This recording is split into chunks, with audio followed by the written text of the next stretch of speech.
মাদারীপুরে পৈতৃক সম্পত্তিতে ঘর তুলতে বাধা দেওয়ার অভিযোগ উঠেছে আপন ভাইয়ের বিরুদ্ধে। এ বিষয়ে ন্যায় বিচার চেয়ে সংবাদ সম্মেলন করেছে ভুক্তভোগী পরিবার।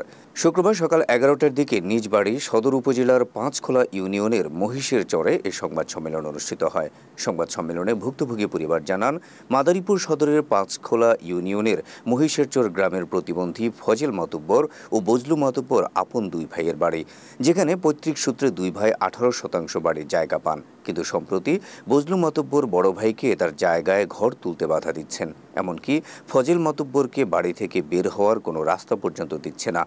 এরই মধ্যে এলাকার ইউপি চেয়ারম্যান নাসির উদ্দিন টুকু মোল্লা সহ স্থানীয় লোকজন সালিশ বৈঠক করেও সীমানা নির্ধারণ করে দিয়েছে, কিন্তু বজলু ও বাদল মাতুব্বররা প্রভাবশালী হওয়ায় ফজল মাতুব্বরের পরিবারকে বাধা দিচ্ছেন।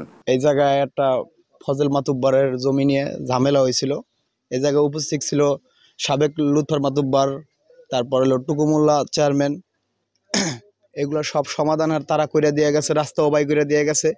কিন্তু এখন বিগত 2-3 দিন ধরে শুনতেছি যে এগুলো ওরে মারতে আসে, রাস্তা দিব না, বাড়ি করতে দিব না, ওরা বাড়িতে দেয় না। এগুলো নিয়ে বিশাল ঝামেলা চলতেছে। এই জায়গায় আমি দখলে আছি, আমার বালি আছে, বুড়ানি আছে, এইগুলা না নেমে রাখছে। আমি যে ঘর তুলমু, আমার ঘর তুলতে দেয় না বজলু মাতুব্বর দেয় না। আমরা পাইম না, হে বলতে আছে আমরা পাইম না। আর তুমি এই বিসিকে কেস করছো, তুমি কেস উড়াই আনো, এরপর তোমার সম্পদ তুমি ছাড়া দিম না। আমার বিসিকের জমিনের টাকা হারা সব উড়ে নিয়ে এসে। হ্যাঁ, আমার হুমকি দিছে। এই যে আমার স্বামীর কয় কি, তোর স্বামীর চৌকাটা গেছে, আর একটা উড়াইয়া কানাকুন, তুই জায়গা পাবি না, তোর গেরাগাড়ি ভাঙ্গে তোর ঘরের মধ্যে বহা করে তুম। কালকে পরশু দিনকে আমার ছেলেরে মারতে আইছে, আমার ছেলেরে আমি ঘরের মধ্যে আটকাই রাখছি। কারোয়াতে বেলেট কি বেলেট কয়, হ্যাসকো বেলেট, এই লইয়া হারা সালিশি করতে আছে। আমি দেখছি, আমি এরপর আমার পোলারে লইছি, এরপর আমার পোলার আইনে ঘরে আটকাইছি, এরপরও ঘরের মধ্যে আমার পোলার মারতে। এই জায়গাটা ছিল আমার দাদার। হ্যাঁ, তো দাদা মারা যাওয়ার পরে তো আমার দাদার হলো 2 ছেলে, আমার বাবা আর আমার চাচা। তো 2 ছেলে, আমার ছোট চাচা হলো রাস্তার ওই সাইডে বাড়ি তুলছে।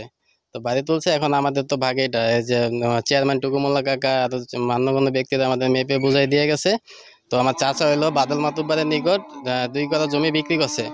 এখন চাচা বিক্রি করছে, বাদল মাতুব্বর তার সাইডে দিবে, তারা নাচ দিয়ে এই সাইডে দেয়। আর বাদল মাতুব্বর আমাদের হুমকি দেয় যে এই জায়গায় বসবাস করতে দিব না, এই জায়গা দিবে না, এই জায়গা তারা কিনছে।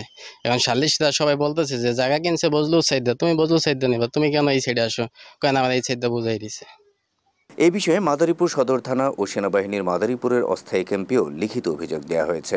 সংবাদ সম্মেলনে ফজল মাতুব্বর, তার স্ত্রী মাসুদা বেগম ও স্থানীয় ব্যক্তিরা উপস্থিত ছিলেন। এদিকে অভিযোগের বিষয়ে অস্বীকার করেছে বজলু মাতুব্বর ও বাদল মাতুব্বর।